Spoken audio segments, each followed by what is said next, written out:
Սիրելի երևանցիներ, վերջին օրերին շատ եմ տեսնում մեկնաբանություններ, որտեղ քաղաքի օդի աղտոտվածության խնդիրը կապում են այսպես ասած ծառահատումների հետ։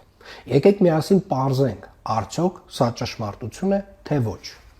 Վերջին 3 տարիներին Երևանը ունեցել է պատմական ծավալի կանաչապատման աշխատանքներ։ Տնկվել են ուրբան անտառներ Եռաբլուրում մոտ 15 հեկտար,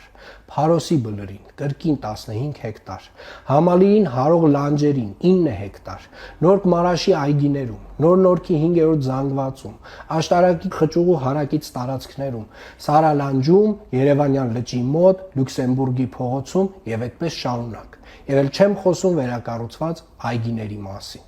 Այս ամենը միասին կազմում է գրեթե 60 հեկտար նոր կանաչապատ տարածքներ, 600,000 քառակուսի մետր նոր կանաչապատ տարածք 25,000 արժեքավոր ծառերով եւ իրենց ոռոգման համակարգով։ Վերջին 3 տարիների կանաչապատ տարածքների ավելացումը գերազանցում է ոչ միայն դրան նախորդող 3 տարիների աշխատանքը, այլ դրան նախորդող 22 տարիների աշխատանքը։ 2000-ից 2022 թվականին Երևան քաղաքում կանաչ տարածքները ավելացել են ընդամենը 44 հեկտարով։ Ցավոք այս մասին գրեթե չի խոսվում։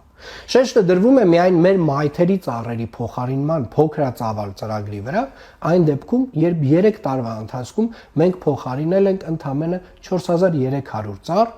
որոնք հիմնականում եղել են չոր, վնասված կամ տապալման վտանգ ունեցող։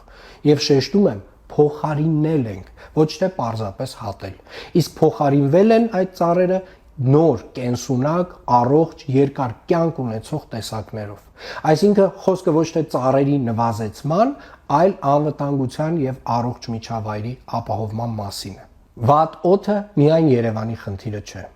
Վեդիում, Արտաշատում եւ ամբողջ Արարատյան դաշտում օդի որակը հիմա նույնանման վատն է։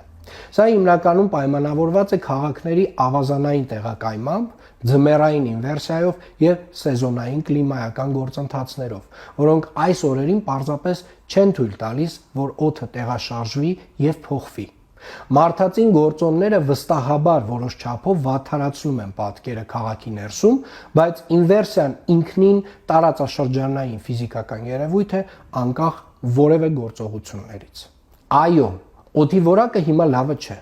բայց շատ կարևոր է, որ բոլորս հստակ պատկերացնենք, ինչից է դա առաջանում, որն է իրական պատճառը եւ ինչ քայլեր ենք արդեն ձեռնարկել կամ ձեռնարկելու, որպեսզի պատկերը փոխվի։ Այս թեմային անպայման շուտով կվերադառնամ եւ կներկայացնեմ բոլոր այն քայլերը, որոնք արել ենք եւ անելու ենք կառավարության գործընկերների հետ համատեղ։